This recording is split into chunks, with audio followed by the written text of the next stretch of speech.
Your daily dose of sports talk is here. Highlights, interviews, and analysis. From the entertainment capital of the world, SportsWrap with Jason Page starts now. And welcome to it, this Thursday edition of the show. Good to have you with us all across America and Canada, on over 260 affiliates in North America, wherever you may be watching on the SportsWrap with Jason Page YouTube channel. You could be listening to us as well.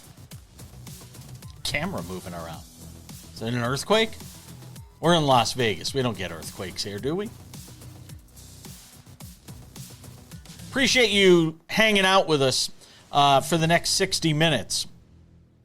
Dennis Bernstein will be here, as he is most Thursdays. Talk about hockey, Stanley Cup Playoffs. Huge shock what's going on right now with the Flyers leading the Penguins 3-0 in that series. Whole bunch of series at 1-1. We'll talk hockey with our friend Dennis Bernstein of thefourthperiod.com and SiriusXM NHL Radio a little later on in the show. Get his thoughts on all those series. Sam Yarnell will be here to talk about what we're going to discuss in a moment in the big story. Also, some NBA to get to, some baseball in odds and ends, and the WNBA announcing its broadcast coverage for the season. And if you like Caitlin Clark, you're going to get a lot of Caitlin Clark. And if you don't like Caitlin Clark, I've got news for you. Same thing, you're going to get a lot of Caitlin Clark. But we start things out as we always do on this Thursday edition of the show. It's time for the big story. And the big story today deserves a colossal sponsor, and that is our friends at Colossus Fantasy. Pick'em games, peer-to-peer games, a whole bunch more. Go and download the app. Click the QR code right there. Scan it. Go get yourself the app. And when you make your first deposit, $10 deposit gets you a $40 bonus when you use my promo code SportsWrap upon signing up. Again, my promo code SportsWrap. $10 deposit gets you a $40 bonus. A $20 deposit gets you an $80 bonus. You put in $20, you'll have $100 to play with. What's better than that? Scan that QR code, go and download the app, use my promo code SportsWrap, and go and do that today. All right, NFL Draft is tonight. And you may notice, we had Bill Bender on Tuesday. Aside from that, I have not spent a ton of time talking about the draft outside of the big stories of, Fernando Mendoza works out, things like that. And here's the reason. Because I'm going to clue you in on something a little bit here. Are there people that know a lot about these college, these collegiate football players coming to the NFL? Of course there are.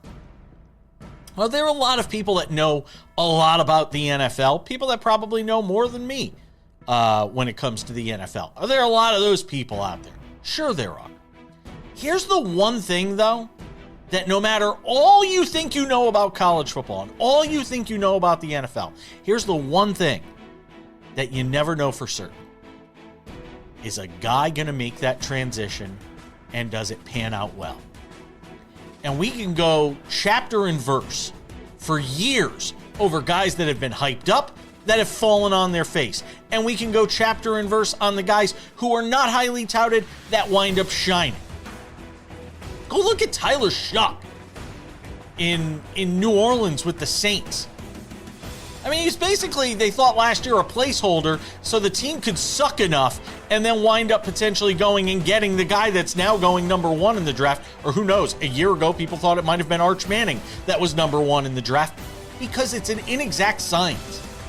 And that's why I'm not wasting tons and tons of time on this show going crazy trying to analyze who's going to do what, because the fact of the matter is, outside of a handful of guys that are truly can't-miss prospects, there's going to be a bunch of swing and misses, and there's going to be a bunch of guys that have been unheralded, that have not been all over your radar from the college football season, that wind up shining and wind up being great.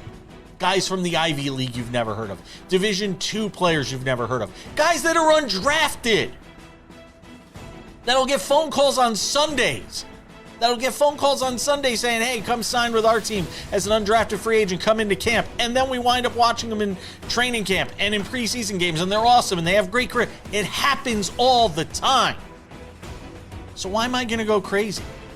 Look, I'm on the record as saying I don't think Mendoza's going to be as good as everybody else thinks he's going to be. I was watching one of our affiliates that were on Silver State Sports and Entertainment Network here in Las Vegas last night, where you can watch us most nights at 5 p.m., some nights at midnight.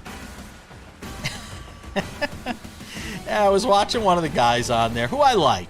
I've been on his show before. I'm not going to call him out by name. I was watching him last night. He's just gushing.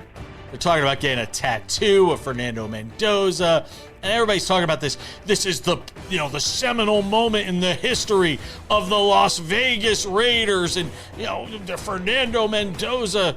They've never had somebody this good coming in number one. Blah blah blah blah blah. You have no idea. You have no idea. Nobody knows. It all sounds good. Oh, he worked out for 45 minutes. He studied and worked out and practiced for 45 minutes before a 30-minute. I don't care. You've got a first-time head coach with a first-year quarterback. I like the Kirk Cousins signing.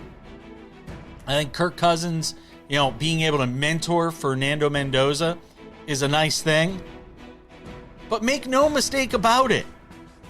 You just don't know. Look at Bryce Young, the first year plus in Carolina. And we were all ready to bury the guy. The obituary on his career was practically written. Now, by the end of last season, Carolina's a playoff team, and everybody's talking about Bryce Young potentially being the it guy for the Panthers, when he was dead and buried after 1 year. So I'm not saying go crazy based on whatever happens in year one with Fernando Mendoza or any of these guys. But there's very few can't miss guys. And I don't know that Mendoza's that just because he won the Heisman. This is a weak quarterback class, folks.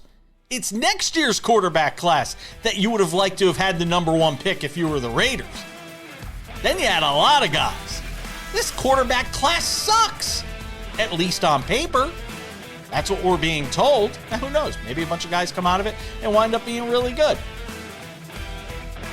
But it's always fun to watch, particularly locally, to see how people are all excited, because you got to be excited. It's your team in your local market. I broadcast from Las Vegas, but I don't have to do that. I'm just telling you what I think. I don't think Mendoza's going to be a total bust.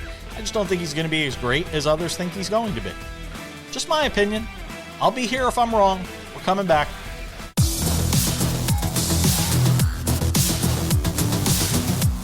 Welcome back to the show. I've had my say in the big story. Let's talk some more. Get into this Mike Vrabel story that broke later in the day on Wednesday. Say hello to Sam Yarnell for the first time today. All right, Sam. So Mike Vrabel has a press conference where he says absolutely nothing 2 days ago. Now, on the surface, he says nothing. He doesn't take any questions. But in essence, what he said was, yeah, something happened with me and Dianna Russini. I'm just not telling you what exactly happened between me and Dianna Russini. But clearly something happened because he felt the need to make a statement talking about the difficult conversations he had to have as a result of the pictures that show him with Dianna Russini. Who is a friend of the program, by the way. We love Dianna. Then the story comes out last night, and I was chuckling. I was out at a late night dinner. I just picked up Chung at the airport. We were having some sushi, which is not agreeing with me this morning. And look, it is what it is. It's been a rough morning in the Page estate. So this story comes across my phone. Oh, Mike Vrabel. He's going to take day 3 of the draft off to go to counseling. And I'm just sitting there going, boy, man, I mean, can you make it any more transparent in terms of trying to make it look like you're trying to atone for whatever it is you did that you don't want to tell us you did, but at the same time, you're missing day 3 of the draft? I think some of this is for appearances, as I said in the big story. And, I mean, look, If you want to know if somebody had an affair without admitting they had an affair, Mike Vrabel's doing everything in his power to tell you what happened here. Yeah, I don't have the exact number in front of me, but I believe the Patriots have 5 picks on Saturday. 5 of their something like, I want to say 8 or 9 picks that they have in this draft actually come on day 3 of the draft. So, folks, if you didn't think before that the Patriots ownership was going to start to phase Mike Vrabel out and he would eventually be out of a job, this is the first step on that long walk, right? Because of the timing, we've seen this happen before in the NFL, right? There's I don't even know what to say, an extenuating circumstance that happens with a front office member or a head coach in an offseason within very close proximity to the draft. So the organization will retain them through the draft just to make sure they're not letting the organization's entire draft plan and, all of their rankings out to all 31 other teams. And then, we'll get to early May, we'll get to June once things start ramping up, and that replacement will try to be quiet. That is at least the sense that I get, because Jason, when we're talking, and this is the thing that you and I disagreed about in the commercial break, but this is the thing that everybody who's thinking about this and talking about this seems to forget. There are 2 elements to this whole thing with Mike Vrabel. One, yes, he's an unfaithful man. He cheated on his wife. Yeah, that's not good. And you're right. That happens in the NFL and that happens with coaches. And you don't get fired as long as you win football games. That is all well and good. I agree with you on that. If Mike Vrabel had just cheated on his wife, he would still have a shot to be the coach of the New England Patriots. The reason I think that he'll get phased out as the coach of the New England Patriots, and the reason I don't think he'll have a shot to be another head coach in the National Football League, is because of who he cheated on his wife with. And when you think about billionaires in the United States of America, the people who own National Football League teams, who is the one group of people they hate more than anyone? They hate more than either political affiliation, they hate more than any specific group of people. It is the media. It is the media, Jason Page. And when we're talking about Robert Kraft in specifically, he hates the media more than, I would argue, any other NFL owner. Just look at the coach who he employed for the last 25 years before Gerard Mayo. I mean, this, to me, is the cardinal sin for Mike Vrabel. If you're going to be unfaithful, that's not the owner's problem. If you're going to start spilling secrets to the media, as we've now seen, it was pretty obvious that Mike Vrabel was, for, other off-duty pleasures, that's when you really piss the billionaires off. And that's why I don't think Mike Vrabel has a shot at getting another job in the NFL. I don't know what happens after this. I don't think the after this is as soon as you think it is. And here's why. First of all, it would be comical. I think it would be the height of comical if Robert Kraft, and my argument, if something were to happen here, my argument for Robert Kraft might be a little different than yours, but we'll cast that aside for today. My thing on all of this is, if he wins football games, as I said to you during the break, I don't think it's going to be as big a deal. Because here's the thing. Everybody leaks. Bob Kraft may not like the media. If you don't think there's something that Bob Kraft has never leaked to the media, that he doesn't have his friends in the media, at some point in time his time in Boston, Robert Kraft has leaked something to people in the media. So I don't necessarily, and remember, Dianna Russini's had a presence in that market for a long time. Going back to her days working in Connecticut, she's been somebody that's known in that marketplace for a long time. That's one. 2, we don't know what's been said behind closed doors already between Kraft and Vrabel. And I think that's the big X factor in all of this, is what is obviously the explanation for Robert Kraft has passed muster. Whatever Mike Vrabel has said to him to this point has passed muster for him, because if he were going to let him go, and I know your argument is fair that they wouldn't want to do it before the draft, I don't think that's necessarily going to happen. And while you say they have 5 picks on Saturday, let me just throw this in. Yeah, by the way, it's 8. 8 of their 11 picks come on Saturday. Okay. They have an entire draft, more than an entire draft's worth of picks that their head football coach is not going to be there for. He may not be there for. Doesn't mean he may not still be in contact with the team.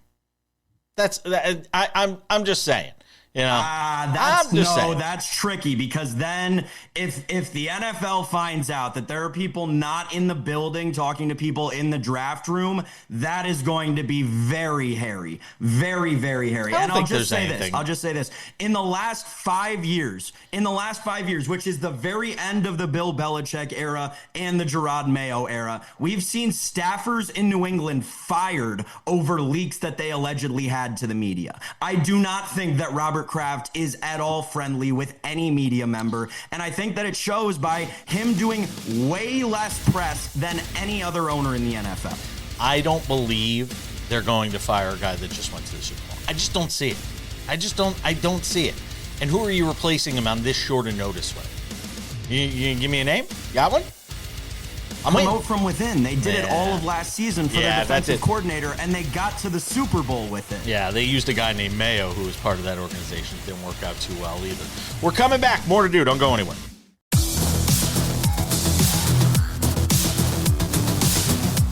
Welcome back to the show. Let's get into some of the hockey. Stanley Cup Playoffs in full swing. And our friend Dennis Bernstein is here in the SportsWrap Spotlight today. From thefourthperiod.com, SiriusXM NHL Radio. To bounce around some of these series, tell us what we're seeing.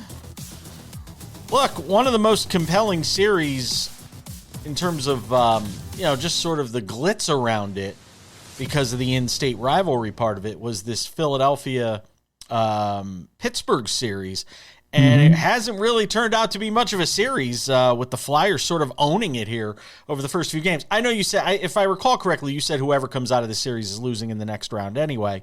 But still pretty shocking to see the Flyers do what they've done here over the first few games. They've shut them down. They're the faster team. They're the younger team. They're the more connected team. They look like they're playing connected. And remember, coming into I think the Penguins lost the last couple of games in the regular season, so they've lost, I think, maybe 6 in a row. But Philly came in hot. They rode the wave of that great crowd in Philly last night. And I like Philly in the series to start. Did I think they'd be up 3-0 on the verge of a sweep? No. But you know what? When the game boiled down, they executed, and they've made Pittsburgh chase the game. They've led almost the entire series, and that's something for an older, slower team that's really difficult to do. I think that's why you see the Flyers up 3-0, Jason. Well, if it ends, and as it appears it's going to here for Pittsburgh, how does it sort of alter the viewpoint of this season? Yes, they make the playoffs, but then getting swept by Philadelphia in terms of what that offseason looks like. Well, I think they found a coach in Dan Neeson, somebody that nobody really knew coming in. Right? They were a 100-point team. Did they overachieve? Yeah. Are they playing with house money? Yeah. But now this is one of the oldest rosters in the league. So the question is, and they have a bunch of free agents that they took gambles on 1-year contracts. So do I think they'll regress? I don't think they'd be a 100-point team next season. The question is how much regression, and will the old guys be able, like Crosby and Malkin and Letang and Carlson, will they be able to deliver another season like this one? So I think overall it's a positive season. The question is, what can they do behind this? Because they have such an older team, I'm not sure they can build off this. This might be their ceiling.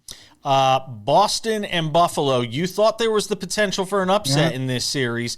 It goes back to Boston, tied at 1 game apiece. What have you seen over the first 2 games that either encourages what you thought might happen before the series started versus what you think may happen the rest of the way?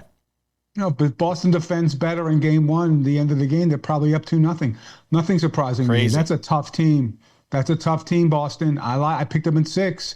All the pressure's on the Sabres now. They lost that magical home ice advantage in game 2. They got to get a split in Boston. It's a tough team. A team that's beaten them, 4 out of 6 times this year? Right? So they've been the better team when they've played. And you saw it in the game, because that should have been game 2, should have been the one the Sabres took control, commanded. And it just shows you, just because you had a great season and it's a great story and you haven't made the playoffs in 15 years, nobody's gifting you a series, Jason. They got to go out and win these games. And I really like the way the Bruins are playing. I think they're still alive. As much as I love Philly in that series, I actually like the Bruins better. I thought because of their experience, and they have more experience, they could get the series. And if they replicate the game 2 play, they could be up 2-1 after tonight. Should be. I agree with you. They should be up 2-0 in this series, going back to Boston. Instead, it is tied at 1 game apiece. Montreal and Tampa Bay Lightning snap a 4-game home playoff losing streak. That series tied at 1 game apiece after the Lightning win a couple of days ago, 3-2. Hello to our friends, by the way, watching on Game Plus in Canada. Your thoughts on what you've seen over the first 2 games between Montreal and Tampa Bay? I think it's a question of, look, Montreal's a younger team. I think they're the youngest team in the playoffs. Like, can their speed and energy keep stressing Tampa, or will eventually the experience of the Tampa Bay Lightning take over late in series and they'll find a way to win? This looks like a 7-game series. This looks like a high-scoring series. So I'm not surprised at what I saw from that. And remember, Victor Hedman's not going to play in the series, Jason. When you get to a Game 7, that might affect the outcome. Colorado, doing what you would expect them to do against this Kings team that was able to kind of scrape by and get into the playoffs? Yeah, well, look, the games, they've played close games. But it's funny, they played 2-2-1 games in the series, but Colorado was not threatening Game 1. Game 2, they were. The Kings went up with a power play goal. They were leading with less than 7 minutes to go. They got 5 power plays. They got a penalty shot. Couldn't find a way to win the game. When the game gets tight, and the team that executes best wins, you see the experience of Colorado coming through. That's why they're up 2-0. This is basically Kings Game 7 here in Los Angeles tonight. If they don't win tonight, the series, a lot of people think the series is over anyway because you're not going to beat Colorado 4-5. But if they're not the more desperate team tonight, they will lose, and they'll get swept in Game 4 on Sunday. So this is the whole season riding for the Kings tonight against the Avalanche. Yeah, and I agree with you on the desperation front. I expect them to play like a desperate team tonight in that Game 3, which really is almost like a Game 7 for them. Give me a thought on this Dallas double overtime win last night. I was watching it sitting here in the studio. Dallas wins 4-3. Take a 2-1 series lead with that win in St. Paul last night. Thoughts on what you've seen here over the first few games of that series, and just a wild finish with Wyatt Johnston getting the double overtime winner. Yeah, power play goal. I think coming into the series, most people said this was the tightest series of the 8 playoff first round Stanley Cup playoff rounds, and nothing's proving it otherwise. You looked at Game 1, you're saying, oh, wait a minute, Minnesota, they're ready, 6-1 in Dallas. Dallas turned it around on them because Jake Ottinger got better in Games 2 and 3. So it's simple as that. This smells, again, like a 7-game series. Like, more so, I think, than Tampa, Montreal. There's not much separating these teams. Minnesota has to stay out of penalty box. You can't get in trouble against Dallas. It cost them the game last night. But, again, I think they can bounce back at Game 4. Are they going to stick with Wallstedt net? I'm not really sure. But I think this is a 7-game series. It could go back to Dallas once we get to Game 7. That would be a compelling first-round matchup because that's what people thought these teams were. There's not much separating them. A brutal penalty. I mean, on a delay of game penalty. You're just trying to clear the puck out of the zone, and you flip it into the stands, and you can see the look on his face when he's coming out of the penalty box. Yeah. Yeah, well, kill the penalty. The other option is kill the penalty, I always say. You had a chance to kill the penalty, you didn't get it done, and now you're down 2-1. It was really funny. I was listening to Henrik Lundqvist in the post game, or in between the overtime periods, talking about how heavy the goalie equipment gets. When you're that deep into a game, how wet the pads get. And it was fascinating to listen to. I love listening to him, by the way. I think he's transitioned really well into this career.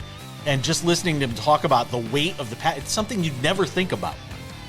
Yeah, and this is just the 3rd game in the play. These goalies have to do this for the championship goalies going to probably play in 20, 25 games. It's a grueling sport, these guys. And this is after an 82-game grueling regular season. These guys, so I love this sport. These guys are warriors. Yeah, they certainly are. More with Dennis Bernstein on the other side. Some other series to get to. Anaheim and Edmonton also tied at 1 game apiece. It feels like every series is super competitive. We're coming back and talking about it more with Dennis on the other side.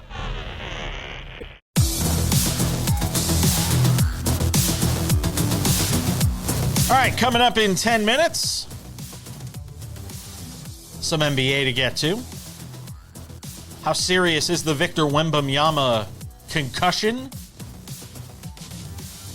Magic and Pistons now tied at 1 game apiece. All of a sudden, all these NBA series after 1 game looked like they were going to be blowouts. Everybody overreacted, and now we got a bunch of competitive series there as well. Thunder and the Suns are not one of them. Let's bring in our friend Dennis Bernstein, who's hanging out with us in the SportsWrap Spotlight today. Speaking of competitive series, Edmonton cause for concern after the 6-4 loss in Game 2 of that series, tied at 1 game apiece. The concern is if and how much Connor McDavid's injured. Like he took hits Doesn't on sound both like ankles it's that last bad, night. though. I mean, he still played, 24, 25 minutes. Yeah, he wasn't the explosive. There's a couple of moves there where he usually would explode on defenders, and he didn't do it. And he didn't score. I'm not surprised at the scoreline. Look, if you're a bettor, bet every game over the goal total. Every game's going to be 6-4, 5-4, 7-6. There might be, I was on some other, so I forgot what it was, and said, so what's the likelihood of which series would have a 10-goal game? I'm like, this series.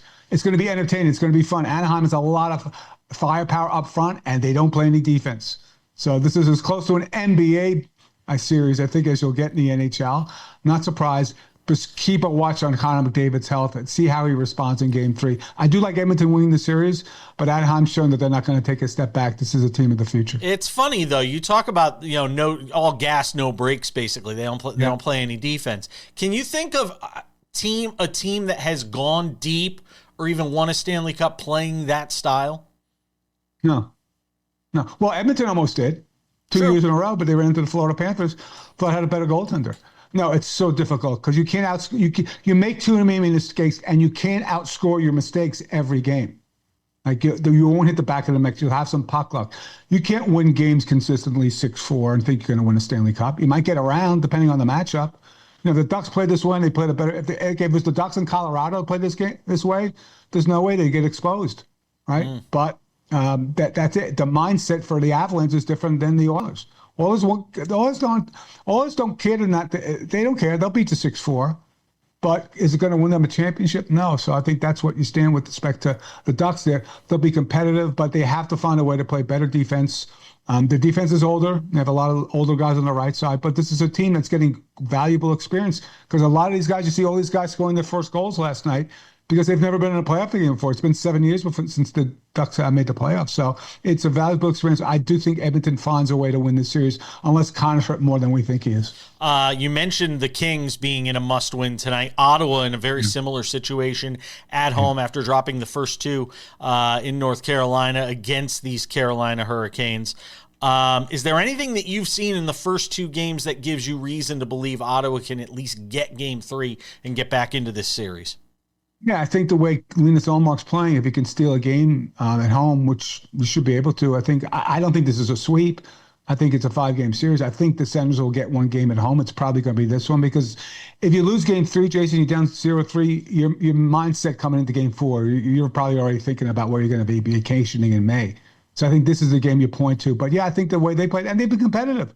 They get a bounce, and look at the crazy way that game ended in Game 2. Like there was a game offside call, a goal call back or an offside. There was a penalty shot that was missed.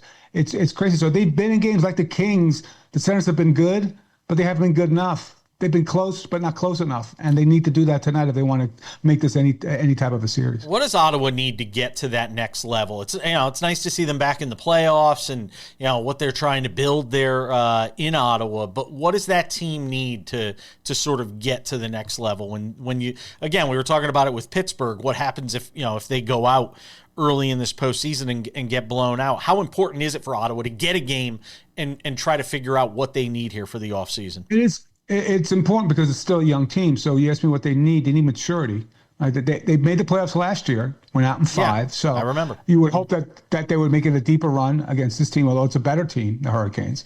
More experience and probably more scoring on the wing. This team with those offense, I think they're pretty set. They got a pretty good blue line. And if Ullmark's going to play this way, you're set net. I think the challenge with the Senators going forward is to get more offense.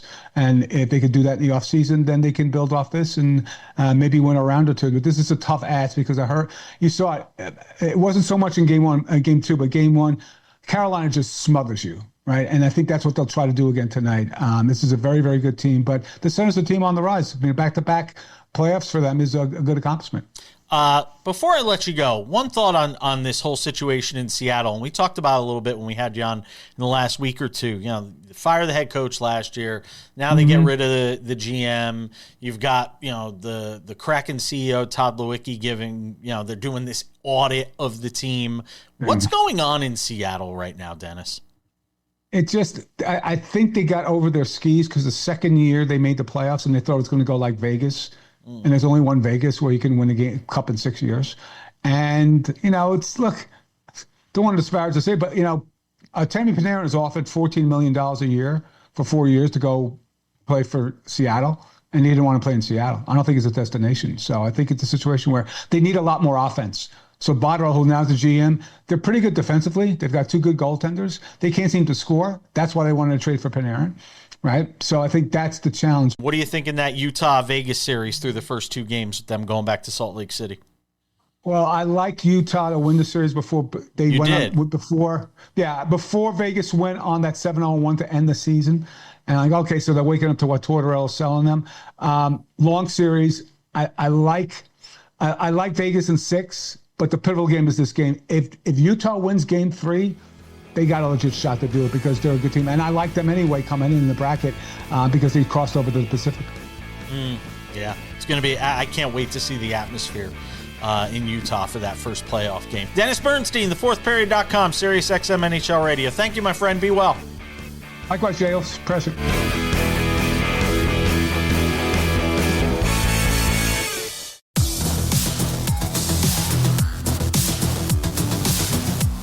All right, thanks to Dennis Bernstein for hanging out with us, thefourthperiod.com and SiriusXM NHL Radio.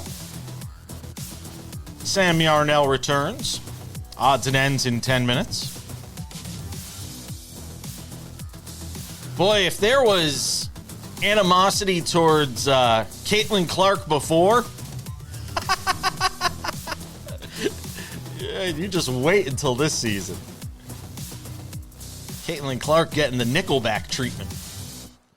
Sam Yarnell. I mean, really, every single Indiana Fever game will be on TV this year. Every single one of them will be on TV. Then again, it feels like every WNBA game is going to be on with the number of national broadcasts they have lined up for this year. So Sam Yarnell, let's talk about the NBA playoffs. I tell you, we've got a whole bunch of 1-1s and, a little bit of doubt creeping in some of these series. And, you just never know what's going to happen when it comes to injuries and things like that. I mean, look, a couple of years ago, we were talking about the Warriors going on a run, and then Steph Curry, I think it was his hamstring he pulled, and they wind up getting blitzed by the T-Wolves, and now look at the Warriors organization. They're about to get rid of the head coach, or the head coach is about to get rid of them. So let's talk some NBA. First of all, Thunder roll. Not a huge shock there to me. We all knew that was probably one of the series that wasn't going to be particularly competitive. But Jalen Williams, hamstring, little high hamstring injury, it looked like, in that game. So certainly something they're going to have to look out for. I still think they can win that series without him.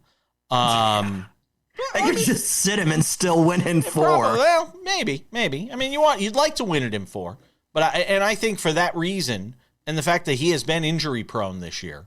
Well, and that is really one of the stories of the NBA. We're doing a special next week on the top 5 stories of the NBA season, and that really feels like it needs to be one of the stories this year. Is sort of injuries, and we'll do it next week because we're off next week. So that's one of our sports wrap specials is the top 5 stories of the NBA season.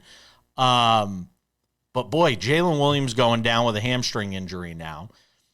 Still, we'll cast the Thunder aside. We think they get through that series. They'll get Williams back for whatever is next for them.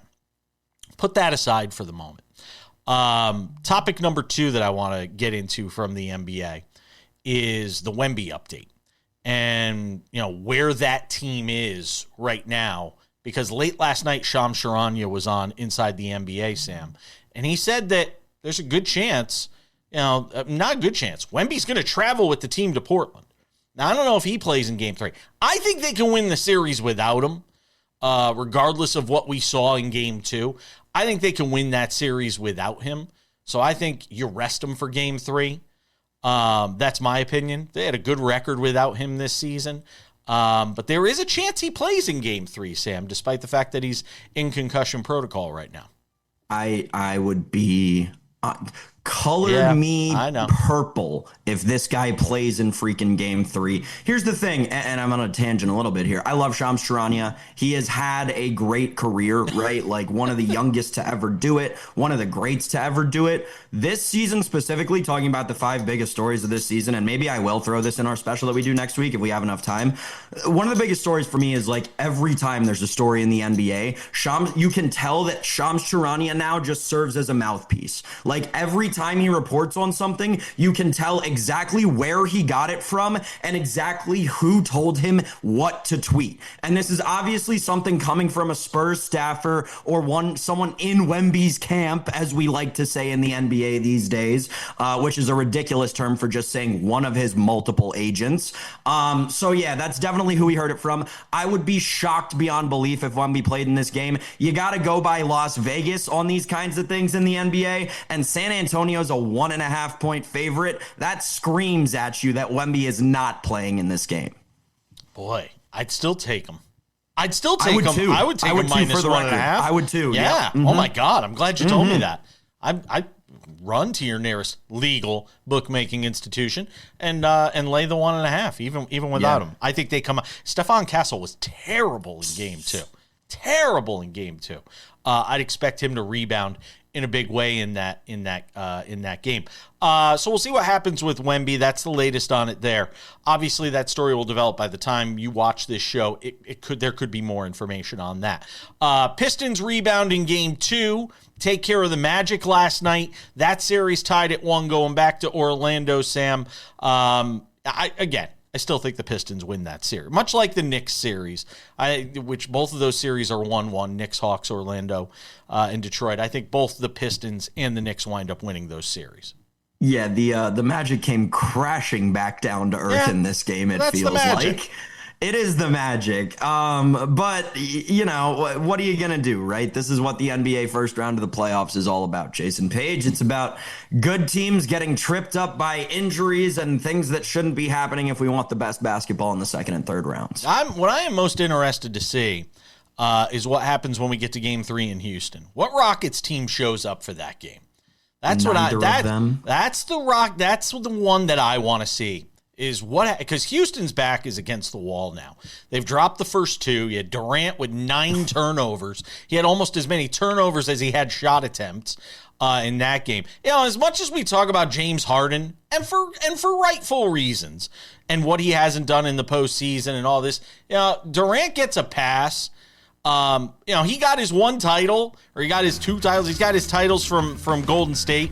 And after that, and before that, it ain't a lot of good for Kevin Durant. And, you know, sort of the late stages of his career here. You know, a different sort of story is being written about him. I know, we only have 15 seconds. Don't hold effective ring chasing against the guy. It was effective ring chasing. It's a fair point. We're coming back. Odds and ends around the corner. One streak ends, another continues in baseball. That's next.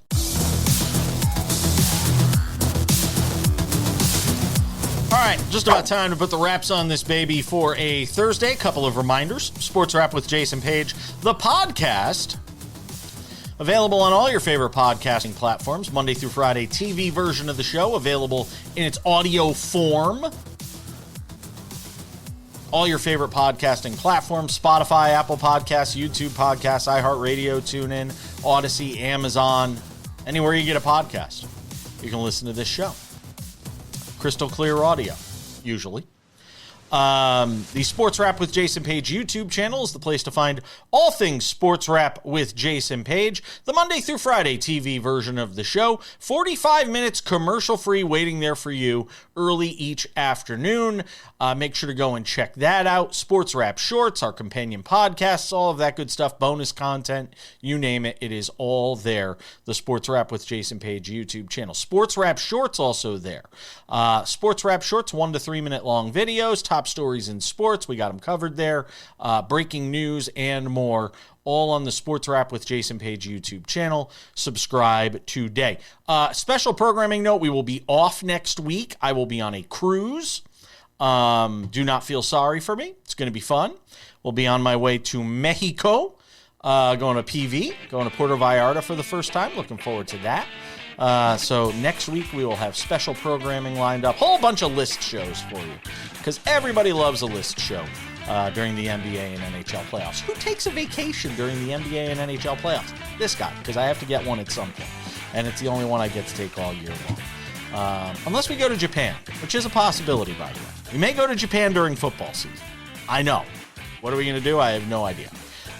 There's that as well. So anyway, with all that out of the way, now that you know my vacation plans for the rest of the year, without any further delay on this Thursday edition of the show, it's time for some odds